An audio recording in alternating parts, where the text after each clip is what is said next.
Hello viewers, welcome to చాలా wax విఏజిఎస్. ఈరోజు మనం ఒక అద్భుతమైన నిల్వ పచ్చడి చూద్దాం. అదేంటంటే కణుపు చుక్కుడుకాయ నిల్వ పచ్చడి.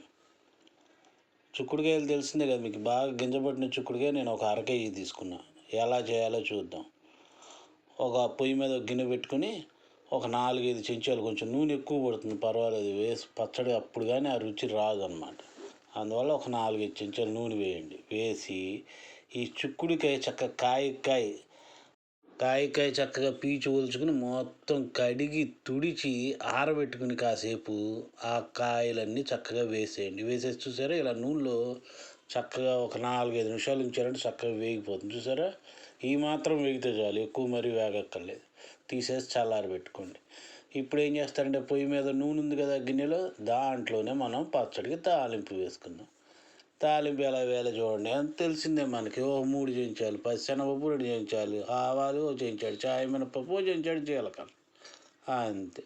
కొద్దిగా వేగిన తర్వాత ఏం చేస్తారంటే ఒక 3-4 ఎండుమిరపకాయలు చక్కగా తుంపులు చేసి వేసుకోండి, చక్కగా చిన్న చిన్న ముక్కలు.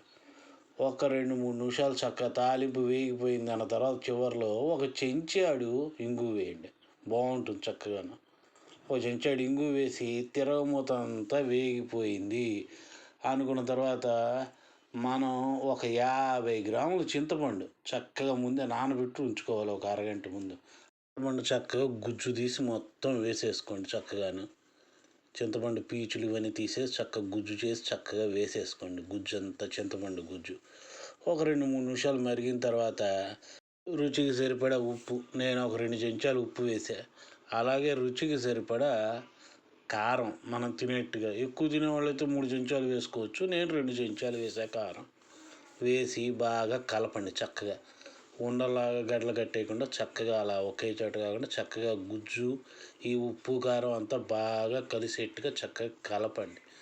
ఈ టైంలోనే ఒక 1/2 చెంచాడు పసుపు కూడా వేయండి. తర్వాత ఒక 2 చెంచాలు మెంతులు చక్కగా వేయించి మెత్తగా మిక్సీలో పట్టిన పొడి, ఒక 2 చెంచాలు మెంతుల పొడి కూడా వేయండి. వేసి మొత్తం గుజ్జు, ఈ ఉప్పులు కారాలు మెంతిపిండి బాగా కలిసేట్టుగా కలపండి. కలిపిన తర్వాత మనం చుక్కుడుకాయలు వేయించి పక్కన పెట్టుకున్నాం కదా, ఆ చుక్కుడుకాయలు మొత్తం వేసి బాగా కలపండి. అన్ని చుక్కుడుకాయలకి ఈ మిశ్రమం బాగా పట్టేట్టుగా చక్కగా బాగా కలపండి. పొయ్యి లో మీడియంలో పెట్టుకోండి, మరి మాడిపోకుండా చక్కగా. అలా చిన్న మంట మీద అలా ఒక్క 4-5 నిమిషాలు అలా వదిలేయండి. నూనె అంతా చక్కగా సపరేట్ అవుతున్నట్టు మనకు తెలుస్తుంది. అయ్యేంతవరకు అలా ఉంచండి, చాలు. అయిపోయింది అద్భుతమైన కణుపు చిక్కుడుకాయ పచ్చడి. ఇది 2-3 నెలలు ఈజీగా నిల్వ ఉంటుంది, జాగ్రత్తగా మనం తడి తగలకుండా చేసుకుంటే. చాలా అద్భుతంగా ఉంటుందండి. Please subscribe, share and like. Thank you.